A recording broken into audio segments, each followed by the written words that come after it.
मुख्तलिफ किस्म के शैड लोगों ने बनाए ने, जिदे अंदर किसी ने बरामदा बनाया है, किसी ने कुड़ा बनाइया ने डाटा वालियां, किसी ने 3 छत्तां वाला शैड बनाया है। हुण जिहड़ा इस टाइम दुनिया ते शैड चल रहा तकरीबन 7 छत्तां वाला शैड चल रहा। तो पाकिस्तान के अंदर हर फार्मर ये समझता है कि शायद शैड के उत्ते बहुत ज़्यादा एक्सपेंस ने, बहुत ज़्यादा खर्चा है। यह तुहानूं मैं देसी जिहा शैड दिखाण लगा वा जिहड़ा देसी दे तरीके दे नाल लगा है और इतनी हाइट भी नहीं है। गावां भी सारियां तुहाडे सामने ने, गावां भी देख सकते हो तुसीं कि क्रॉस वालियां गावां ने सारियां जिहड़ियां ने।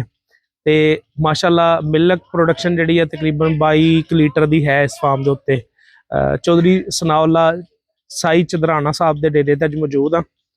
शैड है, ये शैड तकरीबन उस टाइम साडी आपस डिस्कस हुई सी लवाउण वास्ते, क्योंकि असीं उस टाइम शैड लाना चाह रहे सी। उहदे साडा दिल ये सी कि असीं शैड दे उत्ते लाखां रुपया ला के जिहड़ा ना ਉਹ ਬਾਅਦ ਚੋਂ जानवर ਲਿਆਉਣ ਤੋਂ बैठे रहिए, बजाए इसके ਅਸੀਂ कोशिश करिए कि नॉर्मल शैड लवाइए ਜਿਹੜਾ ਸਾਡਾ ਕੋਈ 10-15 साल छत चल जाए। उस तो बाद अगर ਅਸੀਂ चेंज भी करना चाहे तो ਅਸੀਂ अपने को चेंज करके ते इस चीज़ ਨੂੰ आने वाले वक्त ਦੇ ਵਿੱਚ ਚਲਾ ਲਈਏ। ਜਿਹੜਾ ਬਾਕੀ ਸਾਡੇ ਕੋਲ ਪੈਸਾ ਬਚੇ ਉਸ ਪੈਸੇ ਨੂੰ ਅਸੀਂ ਜਾਨਵਰਾਂ ਦੇ ਉੱਤੇ ਤਕਸੀਮ ਕਰ ਦਈਏ। ਸ਼ੈਡ ਲੱਗਾ ਹੈ ਸਾਹਮਣੇ, देख सकते हो ਤੁਸੀਂ नॉर्मल पाइप ने सारे।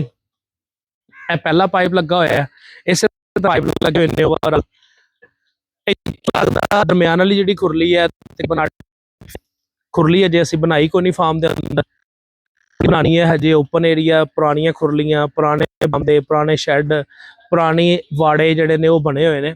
सिर्फ असी की कीता है कि शैड नूं जिहड़ा ना चेंज कर दिता। पहले इत्थे जिहड़ा वो नॉर्मल कूड़ा सन, यही गावां जिहड़ियां ने कूड़ा चोना काम नहीं सी कर रही। जो इन्हां नूं ये वाला माहौल दिता, कोई तुहानूं तरपाल नज़र नहीं आ रही होएगी, पूरियां सर्दियां गुजरन नूं आईयां ने और जानवर जिहड़ा ने बेहतरीन माहौल दे विच खड़े ने। साडे फार्मर ते जानवर नूं टक खराब कर दिंदे ने। यह शैड है, ये थोड़ा जिहा खर्चा है। थल्ले पाइप लगे ने, तो पाइप ना पाइप बैड करके दरम्यान दे विच 2 पाइप लगे हुए ने। परली साइड दे विच तकरीबन इहदे नाल सेम शैड है।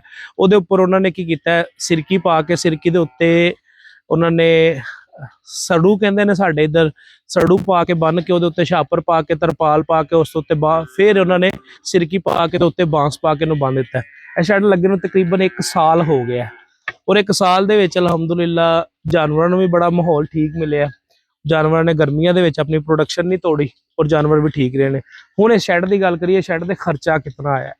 इस शैड के उत्ते खर्चा मैक्सीमम आया जी 330 रुपये स्केयर फुट के हिसाब नाल। इहदी जिहड़ी लंबाई है वो है 75 फीट, चौड़ाई है इहदी 40 फीट। 40 नूं 30 नाल ज़रब दिता तो 3000 बनया। 3000 नूं असीं 330 रुपये के नाल फुट के हिसाब नाल ज़रब दिता तो तकरीबन 9,90,000 रुपये दे विच इह मुकम्मल शैड तैयार होया। हुण एक मझ वास्ते तुसीं कल्ला ढारा पाना होए ना ते उहदियां दीवारां चुक के तुसीं उत्ते छत पाउण दा जिहड़ा खर्चा है तकरीबन 2 तो 2.5 लाख रुपया। हुण इस शैड दे अंदर तकरीबन 20 तो 25 जानवर जिहड़े आसानी दे नाल इधर आ सकदे ने, 20 तो 25 जानवर दूसरी साइड ते आ सकदे ने। 50 जानवरां दा शैड जिहड़ा है वो 9,90,000 रुपये च इन्हां दा मुकम्मल हो गया सी। जमीन ते फिर जिहड़ा ना तकरीबन इन्हां दा कोई 2-3 लाख रुपया खर्चा आया सी। उहदे विच की पाइप जमीन दे विच नाप के पाइपां च पाइप पा के प्लास्टिक दे, ताकि लोहे दे पाइप गल ना जान। उहदे विच छापर पा के, बजरी पा के ते उहनां नूं कवर करन ते 1-1.5 लाख रुपया या 2 लाख रुपया खर्चा आया। 12 तो 13 लाख रुपये दे विच 50 जानवरां दा आसानी दे नाल शैड तैयार हो गया। सारे फार्मर भाइयों वास्ते यही मशवरा है कि कोशिश करो शैड दे उत्ते इन्वेस्टमेंट करनी है ते नॉर्मल करो, जानवरां ते इन्वेस्टमेंट करो, ताकि तुहाडा प्रॉफिट अगर जानवरां चों आए तो उहदे विच तुसीं शैड अगर चेंज भी करना चाहो तो तुहानूं मुश्किल कोई ना होए। हुण इस शैड दी जिहड़ी छत है एक मिनीमम 12, 14, 15 साल या 18 साल चल जाएगी। अगर 18 सालों तो बाद तुहानूं चेंज भी करनी पै जाती है तो तुसीं मुकम्मल छत चुक के नवीं छत इहदे उत्ते रख लो। यही सेम जिहड़ा ना थल्ले स्ट्रक्चर वही रहेगा। छोटे जिहे खर्चे दे विच अपना कोशिश करो शैड तैयार करो, बाकी इन्वेस्टमेंट अपने जानवरां ते करो, ताकि तुहाडे डेयरी जिहड़ी है ना उहदे च तुहानूं प्रॉफिट भी अच्छा होए और तुहाडा आने वाला जिहड़ा फ्यूचर है वह भी बेहतर होए। रब राखा।